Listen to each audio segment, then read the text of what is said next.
प्रियंका पासवान, भाई भारत तो हमेशा से खुलकर आतंकवाद के खिलाफ रहा है। असदुद्दीन ओवैसी हैं, वो कह रहे हैं कि भारत को फिलिस्तीन का साथ देना है, इजराइल को रोक लीजिए। देखिए, फिलिस्तीन का साथ हमें क्यों देना है, ये हम लोग भारत बहुत पहले से ऐसा, जब भारत ये इजराइल का जब बंटवारा हो रहा था, इजराइल और फिलिस्तीन का, तो उस वक्त भारत ये बोल रहा था कि हम इस बंटवारे के खिलाफ हैं, हम ये एक कंट्री हो तो अच्छा है। लेकिन जब चूंकि नहीं रहा तो भारत फिर इजराइल को भी मान्यता दिया और फिलिस्तीन को भी दिया। तो हमारे लिए ये ज्यादा मायने नहीं रखता कि ये अलग अलग पहले तो हम ये नहीं चाहते थे कि ये दोनों अलग अलग हो, लेकिन चूंकि अब अलग अलग है तो शांतिपूर्ण रहे।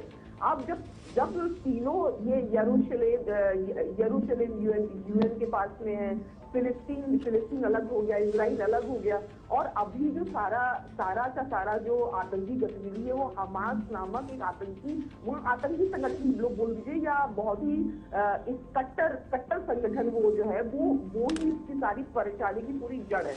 अब ये जो हमास संगठन ने ये सारा चीजें फैलाई हैं, मतलब उन्होंने इतना ज्यादा या तो आप देखिए कि उनके पास करने के लिए कुछ नहीं है, क्योंकि ऐसे संगठनों के पास में ना बहुत ज्यादा साधन होते हैं, ना सारी चीजें होती हैं, लेकिन फिर भी वो कहीं ना कहीं आतंक या अपना मैं हूँ ये जताने की हमेशा कोशिश करते हैं। बताइए, पैराग्लाइड पे किसी कंट्री में घुस करके उड़ करके वहां बम गिराना, मतलब ये तो बुरी तरह, ये तो आत्मघाती भी है और दूसरी कंट्री को परेशान करने वाला भी है।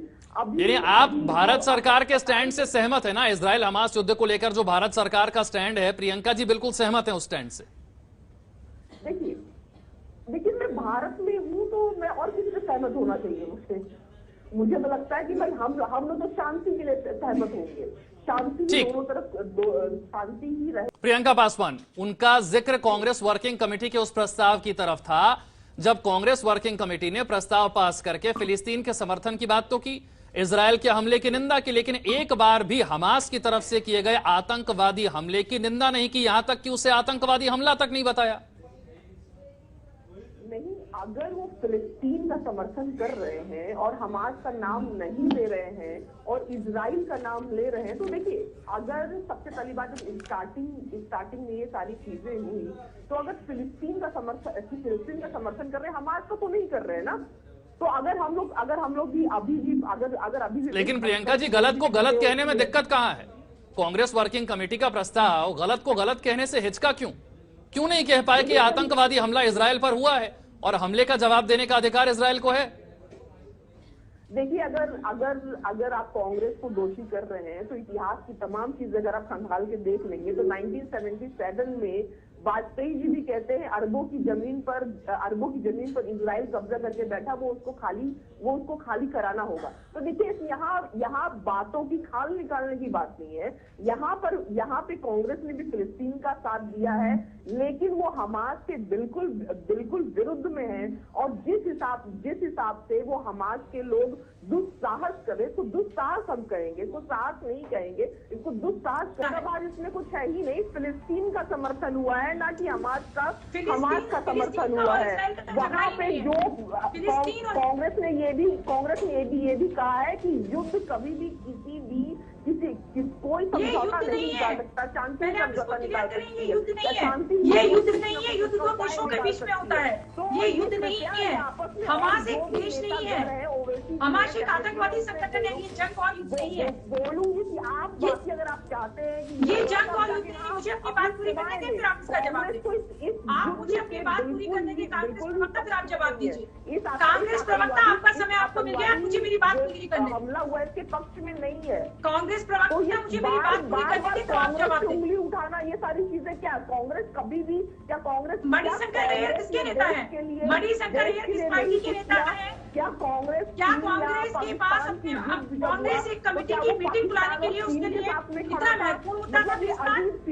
जब बांग्लादेश की बात हुई, पाकिस्तान से युद्ध की बात हुई, तो भारतीय जनता पार्टी ने किसका साथ किया? वहाँ आगे बढ़ करके कांग्रेस की प्रवक्ता आप विशाल जी, अगर ये ऐसे ही मेरा समय लेती रही तो आपको डिबेट का समय बढ़ा के मुझे मेरा समय देना पड़ेगा। विरोध करे और जो बाइडेन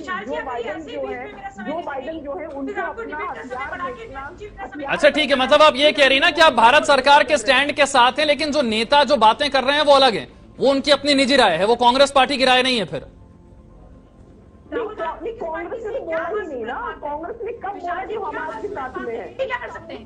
कर्नाटक में मुसलमान भारतीय कट्टरपंथी मुसलमान या मुसलमान, आप इस चीज को डिफरेंशिएट आप कैसे कर सकते हैं? देखिए बीजेपी वाला राज मत चलाती है। कट्टरपंथी हमने नहीं कहा, उन्हें जितने भारत के संविधान में रुचि नहीं है, ये लोकतांत्रिक प्रियंका जी से कहें कि वो मेरा समय ना ले। विशाल जी वो इतने बौखला के मेरा समय ना ले। विशाल जी ठीक है ना, उनकी बात भी सुन लीजिए, आपने अपनी बात रखी, उनकी बात सुन लीजिए, फिर आप अपनी बात रख लीजिएगा। प्रियंका जी आप बात रखिए। नहीं देखिए, मैं ये बोल रही हूँ कि ये लोग जो बिल्कुल ये कट्टरपंथी मुसलमान, भारत के कट्टरपंथी मुसलमान, कट्टरपंथी मुसलमान, तो ये लोग हिंदू राष्ट्र या राष्ट्र, इस हिंदुइज्म का राष्ट्र ऐसा नहीं हो सकता भारत में। ये लोकतांत्रिक देश है, ये संविधानिक देश है, जो जिस संविधान में मुस्लिम, हिंदू, सिख, जैन, ईसाई जो सारे लोग यहाँ हैं, यहाँ पे हर किसी को एक ही तरह का हक मिला हुआ है। यहाँ कट्टरपंथी मुस्लिम का क्या मतलब है? आपका कट्टरपंथी मुस्लिम का क्या मतलब है?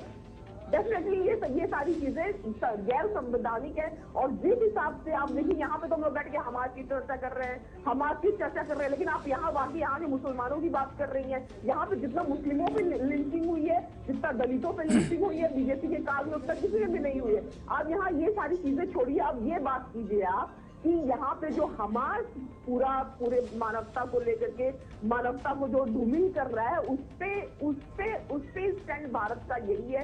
या आप भारत को रिप्रेजेंट कर रही हैं, मैं पाकिस्तान को रिप्रेजेंट कर रही हूँ, तो आप बोलिए। हम दोनों भारतीय, हम दोनों संवैधानिक अधिकार हम लोग का सेम है। आप दूसरी पॉलिटिकल पार्टी से, मैं दूसरी, इसका मतलब ये नहीं कि हम लोग का स्टैंड अलग अलग होगा।